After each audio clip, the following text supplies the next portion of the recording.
Hello and welcome back to the 1.12.2 Pack Hardcore. To start with today, we're going to move all of our machinery into the workshop and we're going to work on upgrading our mechanism setup, and then we're going to make a start on thermal expansion, and we're also going to increase our power supply massively to prepare for the next video. So it turns out I forgot to record, but basically what I've done is I've turned our machines into factories. Pretty simple recipes. You just take the machine and surround with redstone, iron, and control circuits. That just gives them 3 slots so they can do 3 items at once. Here we have our smelting setup, so we can put items in the hopper to turn to dust and then to ingots. Or we can smelt items directly in the left side. We have our infusers here, our crusher, and osmium compressor. Alright, so these machines are pretty slow and also very noisy, so there's a couple things we're going to do. First, we're going to make some speed upgrades. Each machine can have 8, but we're going to settle for just 3 in each machine, because I don't think our power supply would be able to handle it. Pretty simple, these just increase the speed of machinery while also increasing their power usage. So we're also going to make some energy upgrades to make them more power efficient and increase their capacity. And then finally, we're going to make some muffling upgrades. This just reduces the noise of the machine.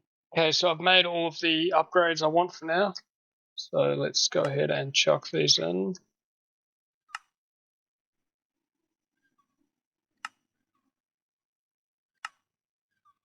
I've already put the upgrades in the infusers. As you can already see, that's already way faster and way quieter. With the muffling upgrades, you can have up to 4. 4 will give it complete silence. I feel like it's a bit more immersive if there's a little bit of noise, at least. Yeah, so it turns out I forgot to record for the second time. Basically, all we've done is we've just made a couple thermal expansion machines. The pulverizer we already had, we made yesterday. That's just basically the same as an enrichment chamber for the most part, but it can also do some of what the crushing does. We then made an induction smelter, which essentially just lets us smelt different ingots and stuff together. That just required some sand, invar gear, copper gear, reception coil, and a machine frame.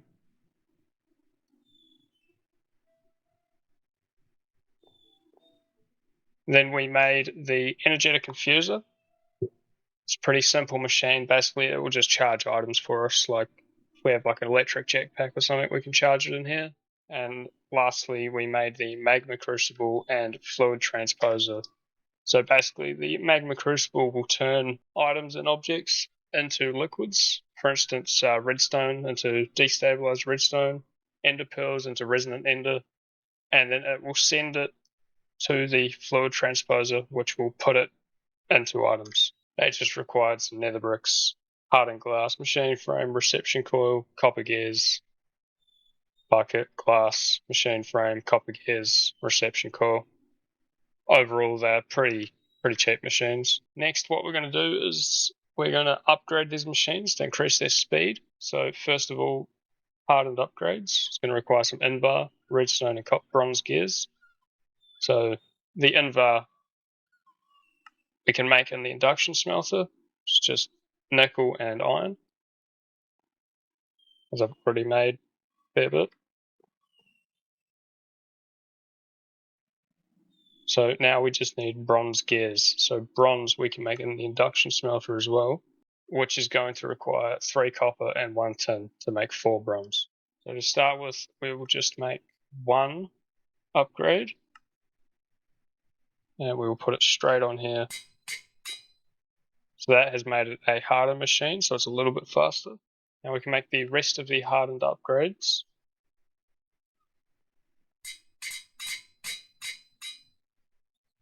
Now we're going to move to reinforced upgrades. So these require electrum. Electrum can be made in the induction smelter with gold and silver at a 1-to-1 ratio, get for 2 ingots. Now we can make our first reinforced upgrade kit. Put it on there. and that's significantly faster already. And that is all of our machines upgraded.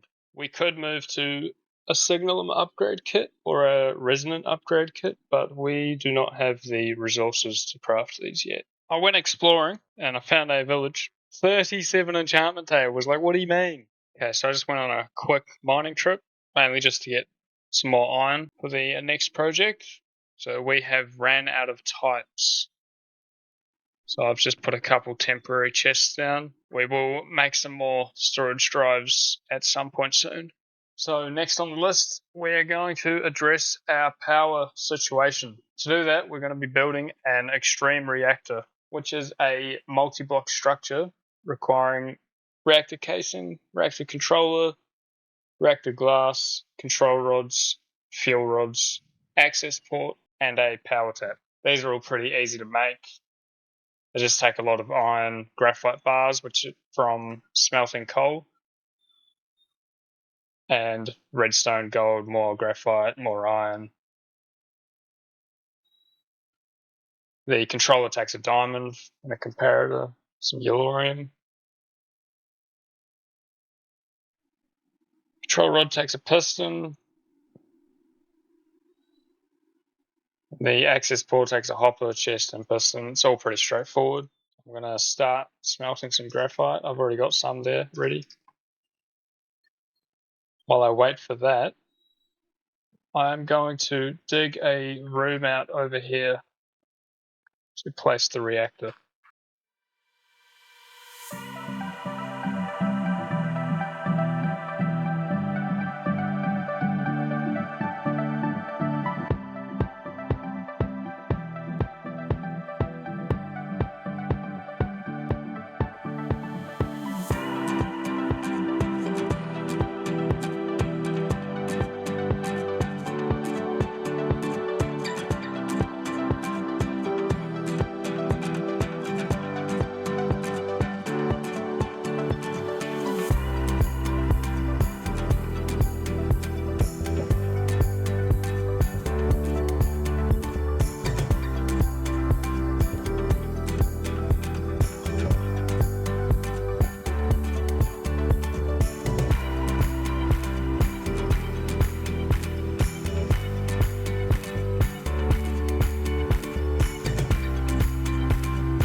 Okay, so this will be the area for the reactor. It's going to be a 5x5. Let's just transform this room real quick.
So this is the room we will be working with.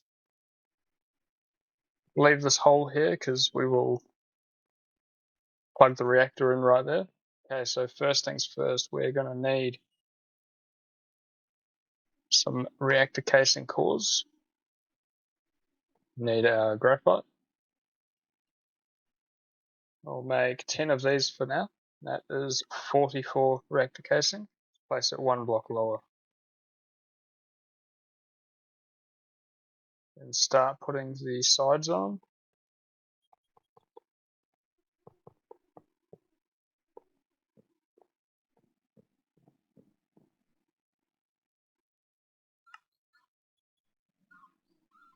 Make another 10. And we are out of gold. Perfect.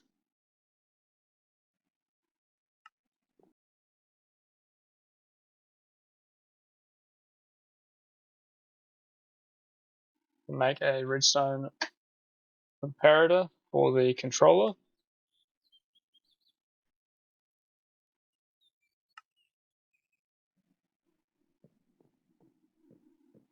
We will place this right here.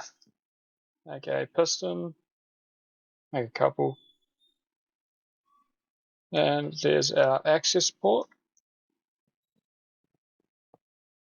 So the controller is how we control the reactor. Access port is where we insert the fuel and pull out the waste. So I'm back. Should have enough gold now.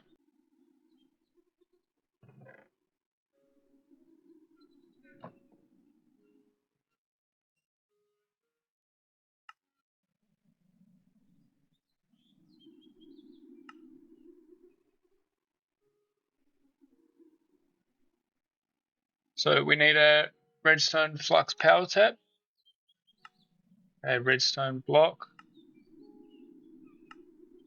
There we go. We'll place this right here.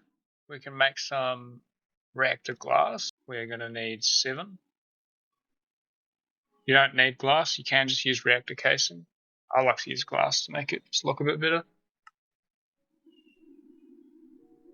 Now we can make reactor fuel rods. We need more glass.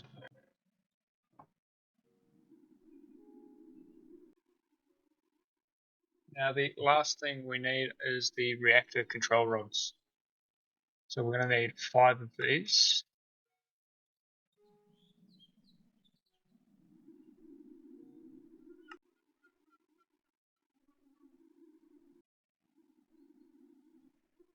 And just a couple more reactor casings.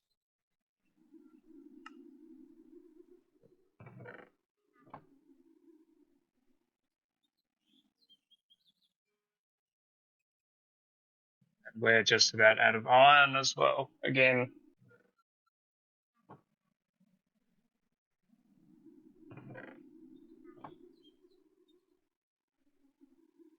hopefully that should do it.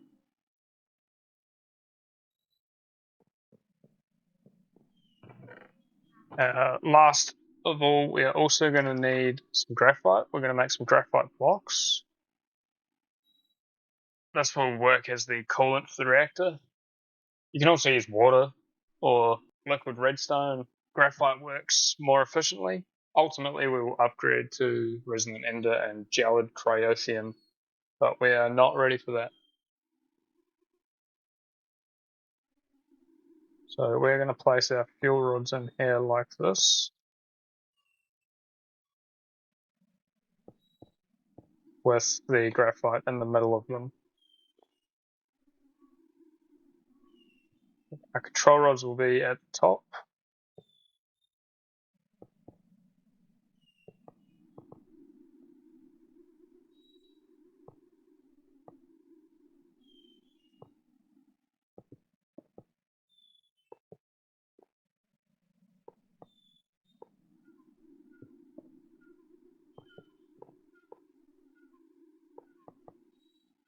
And lastly, the glass, and we should see the multi-block form, like so.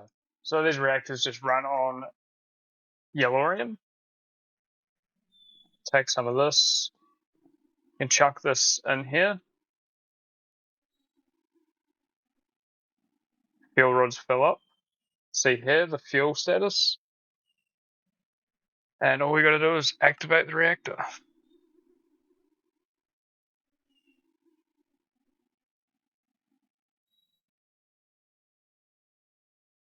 So you can see this is making just over 4,500 RF a tick.